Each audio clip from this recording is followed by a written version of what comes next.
Okay. Man, you ever see something you want to buy so bad, like, you know it's gonna sell out in like half a second, but you have this little hope tucked away, like, hey, maybe this time I'm gonna get the thing I wanted because I've been trying so hard to get it, you know, putting up nowinstock.com, getting all the tabs of every major retailer in the country, and you think to yourself, yeah, this is the one! But no. It's gotta get kicked out of your cache because the site was trying to clear its data, the site maybe overloads, and then you watch your friends have the thing you wanted for weeks. And just wonder, what could have been? Thanks Nintendo for making like 5 of them. I'm not salty! Woohoo! Wow, a Nintendo thing that's underproduced and they're surprised about demand? Oh my god, where have I heard that one before? This is totally not on purpose. Come on, man, give them some slack. How did Nintendo know so many people would want a plug-and-play system? It could have been an honest mistake. An NES in HD without any problems about collecting, without blowing on cartridges, firing up some 200-pound tube TV.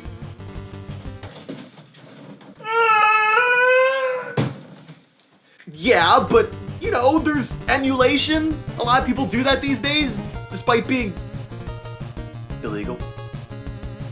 Do you think the audience this is aimed for knows what a ROM is? Heck, you'll be lucky if they know what ROM is! Okay, you know what? You need a refresher. Remember that time you tried buying Mario Mix? And that time you went to buy Amiibo and some guy at GameStop tried selling you his $50 mark? Or that time you went to go buy a Wii U and you got the basic one because Deluxe was sold out and you actually thought it was gonna be sold out forever? Yeah, you gotta think about these things, man. What? We just got Deluxe orders in! Oops. Okay, maybe I walked right into that one. Also, when did we get a doorbell?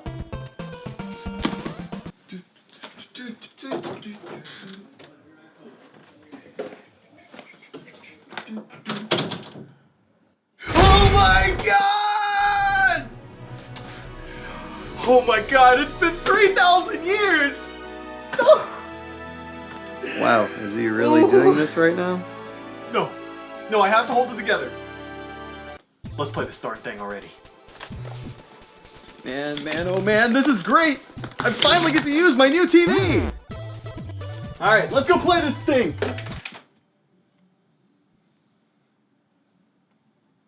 Oh, crap.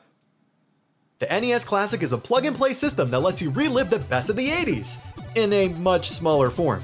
There's 30 games inside, ranging from the classics to more obscure titles to, Inside the box comes with a controller, a micro USB cable. Yes, this thing can be powered with USB ports and it's great. A wall plug if you live in North America. Sorry, literally everyone else. And an HDMI cable that's longer than the controller cable, which is 2.5 feet. Great. It even comes with this poster straight out of the NES era. Whoa, wait a second. Critic, how did you get one of these? Well, no idea. Hey, don't play dumb, you bought one behind my back, didn't you? And you didn't share? Well, it's not my fault you suck at buying things. Look, I did my best and that's what matters, right? Anyway, the build quality of this thing is awesome. Despite its small size, it's a very faithful recreation of the NES. This ain't no brick either, it's very light, so no worries about the thing falling from yanking too hard. And let me tell you right now, you better get used to it. Now what intrigued me the most in this box is the controller, and to my surprise, if it wasn't for the cord difference, I wouldn't have been able to tell the difference. This thing is the real deal, and since it uses the classic controller port, you can plug this Wiimote and use it for old Virtual Console games. In fact, if you want to just do that without the NES, you can buy it standalone for $10. But yeah, good luck, friend. There's other things you can do with this port, but we'll get back to it later. Just know that I tried plugging a nunchuck in it and it didn't work, so if that was a selling point for you, sorry about that. Okay, enough about design, let's talk about how this thing runs, and honestly, it's as good as it's gonna get. Boot up and shutdown time is like 3 seconds, it never skips a beat in the menu, and going from games to the home menu takes about as much time as its Virtual Console counterpart. No complaints here. The menu is also pretty easy to get used to. There's a few different ways you can sort, like by 2-player games or the ones you play the most frequently, but I mainly stuck to alphabetical order because it's easiest to remember. There's even these cute little icons at the bottom that make it pretty easy to tell what game it is if you know your box colors. It's the little things, really. You got a few simple options too. You can set it to turn off after an hour of no use, but still saves your progress when you turn it back on, and screen burn-in reduction. The console also outputs at 720p, 60 frames per second, and can't be changed, which is more than enough in my opinion. These games were originally, what, 240? There's even a few display options here, ranging from 4:3, which is your normal aspect ratio, but you can choose pixel perfect mode, which makes it stay closer to its original resolution, and you got the CRT filter, which tries to emulate having scan lines and a little bit of blur to make it look like it's on a tube TV. Honestly, all three are viable options, and even with the blur, I still saw everything pretty well, and they're all very nice to use. So, pick what you like. But one really cool feature is how the classic handles manuals! Oh yeah! To access manuals, you can use a QR reader on your phone that takes you to a page with all of them on it. You can choose between the ones they had for Virtual Console or the originals, so there's more than enough info on each game. On the other hand, having them in physical form would have been nice, but this is a close second for me. It probably brought the cost down, and I don't know, we saved a few trees, so that's nice, you know? Now, if there's one problem I have with the interface, it's with restore points. I've lost my stuff so many times, and it's really annoying. Oh my god, I'm gonna Alright, hang on. I don't care anymore. No! No, what did I do? The idea behind it is that when you click the reset button, you have the game you paused above the available slots. You want to put that game into one of the 4 squares here, and to overwrite one, you just push one out of its place. But no, the problem comes into play when you lock files. The locking is supposed to prevent pressing A to overwrite it, but to do so, you need to press down to unlock. And you also need to press up to get to your file, and both of them are initiated with A. You can already see the tragedy striking here. If you accidentally click your previous save state, your current one disappears. This all could have been avoided with a simple warning message for a previously locked file. These kind of UI improvements are what I do in my day job, so this might upset me a lot more than the average user. Okay, alright, let's calm down, move on. No more Mega Man. Now linking into this, of course, is the elephant in the room, moving yourself to the console to save your game, and doing so by clicking reset, which is millimeters away from the power button. It's really scary, especially if you got, large fingers or something.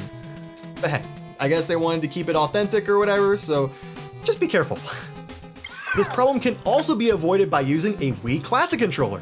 Plus and minus work as your start and select. You can use the analog stick. Don't, it sucks. Don't do it.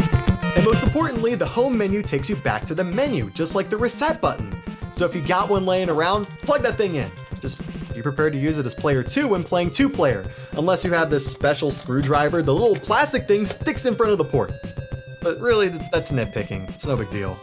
A few other options you have are getting a controller adapter for real NES controllers, a few wireless ones you can buy, though be careful. I read a few reviews about connection issues, and if you buy that NES adapter, some of those fancy Advantage turbo things won't work because they cheaped out on voltage or something like that. But being lazy and not wanting to deal with Bluetooth setup, I ended up buying an extension cable, yes, an extension cable in 2017! And it worked perfectly. Actually, wait, if you want the true story, I was low on multivitamins and I wanted Amazon one-day shipping. But still, there's laziness thrown there somewhere. I wasted money. Kind of. Now with as great as a library as the NES, you're gonna miss a few games, but as I said, what they got here is pretty great. I'm always up for a round of Mario 3, my favorite 2D Mario, or getting a high score in Pac-Man, or, Mega Man 2. Who needs challenge and puzzles? Oh, there goes the extra life, oopsie. Ah! I quit! It also rekindled my love for a lot of games I haven't played in ages, such as Ninja Gaiden, or got me to play lesser known entries in series like Super C. I saw a lot of people complain about that, but you know me, I'm all about new experiences, so it's a welcome change for me. That said, there's a couple choices I wasn't keen on personally. I don't know why we needed Donkey Kong and Donkey Kong Jr. to poorly aged Ghosts and Goblins instead of, say, Gargoyle's Quest 2, which is already on Wii U Virtual Console, and Castlevania 2? Trudge to that mess again? No thanks! I mean, I know there's advocates for these games, but I really don't see the majority of buyers, including myself, to touch these. I would have much rather had some of the Japan-only counterpart, the Famicom Minis choices, such as River City Ransom and Mario Golf. But hey, these are just a few, most of the choices are solid. I would have imported that one, but not only are the controllers strapped to the console, they're made for baby hands! It's cute, but I'm not using that to play Double Dragon, sorry. Yeah, that's not happening. To wrap this up, the NES Classic is a great little system that does exactly what it sets out to do. Emulate 30 great retro games in HD, give us some cool options, and remind people why we love the old gold. Whether it's a parent showing their kids what they played, someone younger trying to learn the classics out of curiosity, or that collector who just wants a new device on their display, this machine's gonna be one that people have fond memories of. If they can find it, of course, or, not get it sold out, then maybe the memories aren't so fond. But yes, for 60 bucks, it's worth the experience, and I feel like anyone can buy this thing and have a good time. Sure, yeah, this can be done emulated, but it's the presentation that makes it feel so great. The controller, the save clicking system, the catchy menu music, and of course, the opportunities to hack it. It gives fond memories of retro gaming, but presented in a much more modern and accessible way. It's a fun feeling that an emulator can't really give you. That is, unless. Fun fact, the emulation software Nintendo used is actually open source, so someone else can make one with their own ROMs in theory. I don't know enough about this stuff to know if it's viable, but it'd be interesting to see some funky knockoffs of this one day. Plug-and-plays are usually a lot more limited than this. They compromise in video audio quality or limit you to the old red, white, and yellows, or have some weird other crap thrown in them. Like seriously, what are these games doing in a Genesis? But Nintendo went the extra mile and made everything about it as clean and full of bells and whistles as possible. Definitely grab it up if you can. It has my full recommendation. At 60 bucks. Nothing more, really. Don't do that. Wait a month! Oh man, what a cool little system. I'm sure it's gonna make all 7 people that got it happy. Yeah. Wait, what the? There's a note on the back. Guess I'll see who it's from. Balrog, here's the mini NES Classic? Whatever the heck it's called. Thank you for being a loyal customer over the years. Season's greetings, Bob Nintendo. Oh, what a really nice guy. Maybe after all these years, he'll leave me alone now. I know it's a little late, a few weeks, but it's a thought that counts, so thank you, friend. Hey, you, give me that! Wait, hey, give that back! P.S. For the love of God, stop calling me. The internet exists for this stuff. I'm trying to survive at $12 the hour. I'm not a walking encyclopedia. P.S.S. Stop, with periods after each letter. Sorry, man. Oh, no, he's not getting off that easily. I don't care if he got me a mini NES. It's so much easier to ask someone. Whatever you say, B. By the way, weren't you supposed to advance some sort of plot this episode? Oh, well, I don't know. Was there an NES you could have shared with me? What kind of answers? Okay, you know what? Keep living your life.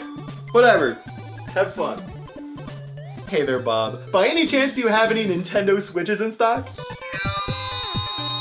You can't escape me. Why won't you just go away?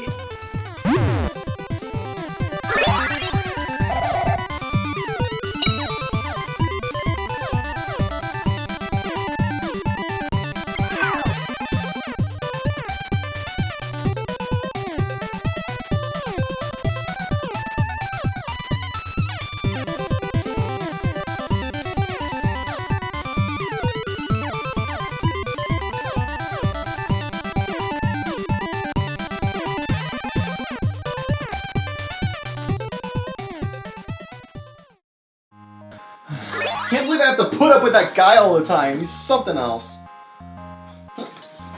What's this? Wait, this is the extension cables you bought, right? But there's something in here. Wait a second. This is a twin pack for 2 players. Does that mean... You son of a gun. B, you got a long way to go before I forgive you, but this is a good first step. Thanks. I know it'll be a long journey, but I meant it. I want to become the best version of myself, no matter what it takes. Even though you grind my gears, critic.